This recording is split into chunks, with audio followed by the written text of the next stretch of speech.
90-дық жиынтық бағалау тапсырмаларын талдап орындайтын боламыз. Алдарыңызда бағалау спецификасы берілген. Жалпы 5 тапсырмадан тұрады.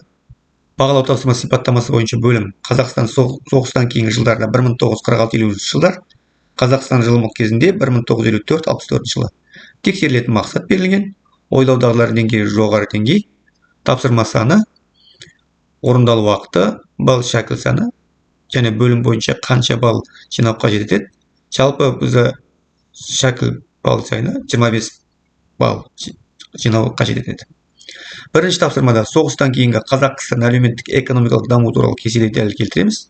Ауыр өнеркәсіптің дамуы, темір жол саласының дамуы.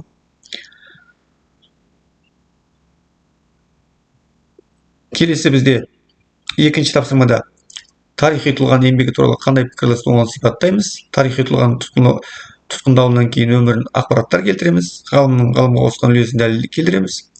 Келесі үшінші тапсырма бойынша сурет бойынша берген сұрақтарға жауап береміз. Себептің салдар көрсететін боламыз. Және төртінші, кеңес үкіметі кезіндегі ауыл шаруашылығында орын алған жағымды өзгерістерді жазамыз. Және кеңес үкіметі кезіндегі ауыл шаруашылығында орын алған жағымсыз өзгерістер жазатын боламыз. Және соңғысы қорытындысын жазатын боламыз. Құрметті оқушылар, онда талдау жұмыстарын бастайық.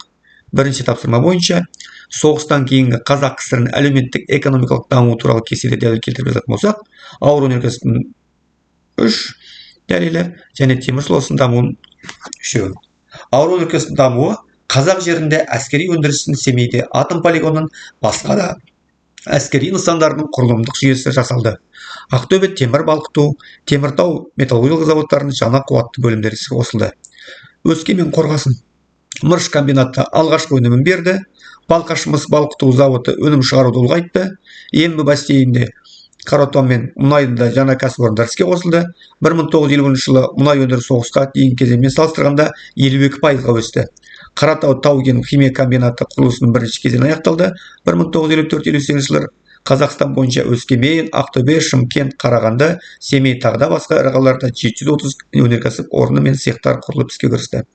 Темір жол саласының дамуына келетін болсақ, бірінші Мойынты Шу темір жол салынды, екінші Жамбыл Шолақтау темір жол салынды, үшінші 1958 жылы Қазақстан аумағындағы барлық жолдар желісінің бір жүйеге келтірілген Қазақ темір жолы құрылды. Екінші тапсырмада, құрметті оқушылар, Ермахан Бекмаханов қазақтың шыққан тұңғыш тарих ғылымының докторы. Алдарыңызда сурет бейнеленіп тұр.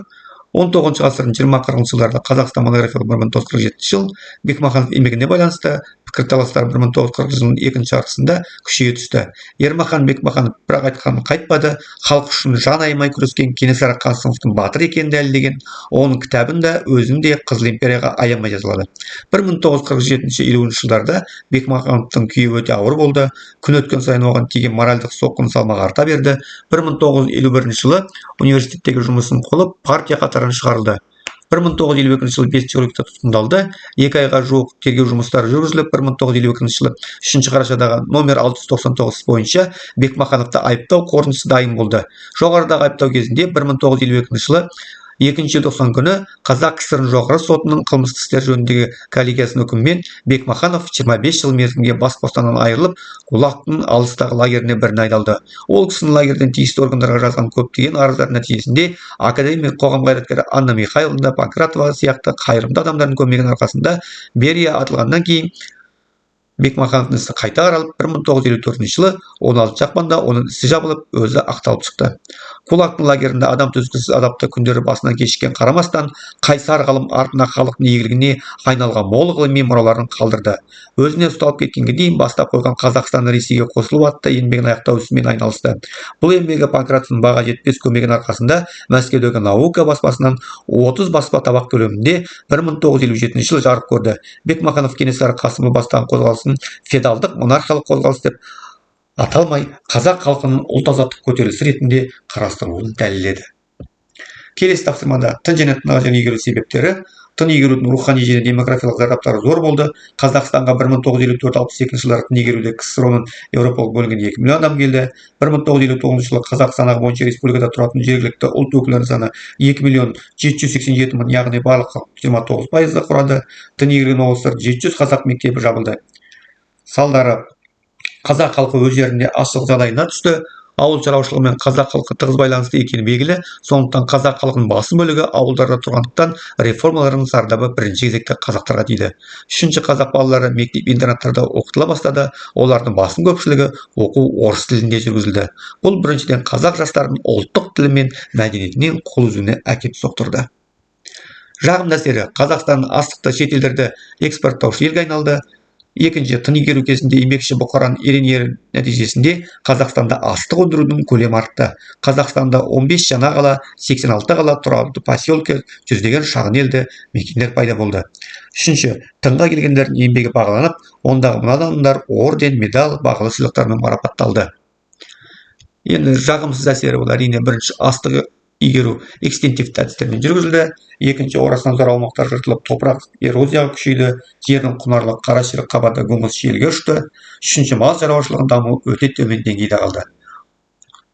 Тың және тыңайған жерлердің игеру зардаптары тағы да тың игеру байланыс жайылымдар мен жем шөп тыңайтын ақпараттың көлемі тартылды, мал шаруашылығы құлдырап, ет, сүт өнімдерінің көлемі де азайды. 1956 жылы отанға тапсырған миллиард пұт Қазақстан астығының жиналмай қалуы, сырттан келген мамандардың тұрақталмауы және қылмыстан өсуі, қазақтардың 1962 жылы 29%-ға азаюы. Қорытынды айтатын болсақ, құрметті оқушылар, тың игеру зардаптарында нәтижелерінде қазіргі таңда көріп келе жатырмыз. Еліміз астықты ауданға айналғанмен экологиялық проблемалар өз шешімін таппай келе жатыр. Міне, құрметті оқушылар, біз бәрін талдап болдық. Алдарыңызға тұрған сынақтарға сәттілік тілеймін. Қандай да бір сұрақ болса жазыңыздар, мен жауап беруге дайынмын. Келесі кездесуде